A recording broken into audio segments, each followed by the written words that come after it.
So today I'm going to be flipping a bar cabinet that I sourced online.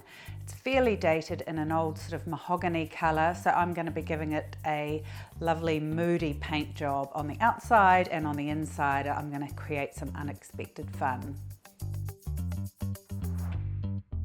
I've given it a base coat of one of my favourite products, Resene Waterborne Sureseal, which means you don't have to sand it.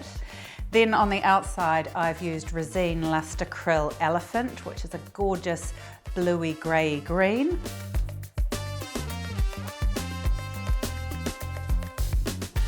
On the inside I have used Resene Undercurrent, which is a brighter blue.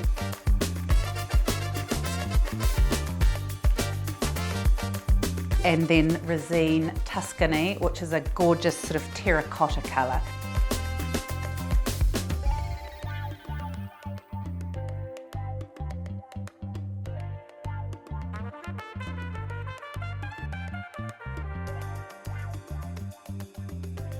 So here is the finished bar cabinet. I'm really delighted with it.